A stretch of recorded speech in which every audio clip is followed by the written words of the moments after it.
गाव दर्शन लाईव्ह, सामाजिक सांस्कृतिक बांधिलकीचे यथार्थ दर्शन। सिल्लोड तालुक्यातील पळशी येथे ग्राम दरबार संपन्न। सिल्लोड तालुक्यातील पळशी येथे एक दिवस गावकऱ्यांसोबत ग्राम दरबार कार्यक्रमाचे आयोजन सरपंच कोकिळाबाई बडक यांच्या अध्यक्षतेखाली व गटविकास अधिकारी रत्नाकर पगार यांच्या प्रमुख उपस्थितीत करण्यात आले। शासनाच्या विविध योजनांविषयी सखोल मार्गदर्शन करण्यात आले।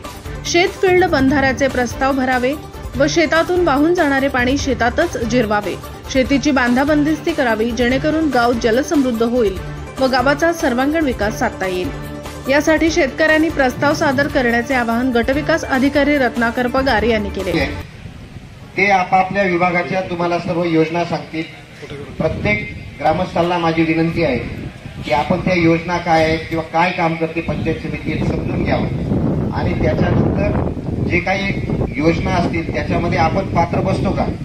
जर आपण पात्र बसत असाल तर तात्काळ आमच्या ग्रामपंचायत अधिकाऱ्याकडे आपण तो नमुन्यात तो फॉर्म भरणे आणि काही योजना घ्यायच्या असेल तर सरपंच उपसरपंचांना माझी विनंती आहे की तुम्ही ते नीट लक्ष देऊन ऐकावे आणि त्याचे प्रस्ताव तात्काळ पंचायत समितीकडे सादर करावे। आधी गावातील सर्व योजनेतील अपूर्ण व नवीन मंजूर घरकुले 15 ऑगस्ट 2025 अखेर पूर्ण करून ग्रुप प्रवेश करावे असे आवाहन रत्नाकर पगार यांनी केले।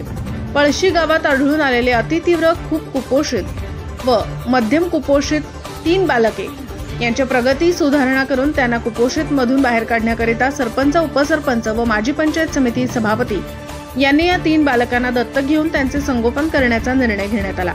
या प्रसंगी कृषी अधिकारी पंचायत सुनील सूर्यवंशी, पशुधन विकास अधिकारी डॉक्टर विनोद चव्हाण, बाल विकास अधिकारी वंदना कवाल, विस्तार अधिकारी पंचायत अण्णासाहेब गाडेकर, विस्तार अधिकारी कृषी जोगेंद्र अहिरराव, राजेंद्र लांडगे, स्वच्छ भारत मिशनचे गट समन्वयक केशव बुलबुले, संदीप कापसे, माजी सभापती कौतिक बडक, नारायण बडक, उपसरपंच पंचफुलाबाई बडक, ग्रामपंचायत अधिकारी गणेश सोनवणे, सर्व विभागाचे विभाग प्रमुख, अधिकारी, कर्मचारी, सर्व ग्रामपंचायत सदस्य, ग्रामस्थ यांची उपस्थिती होती। गाव दर्शन लाईव्ह प्रतिनिधी गणेश शेळके, छत्रपती संभाजीनगर।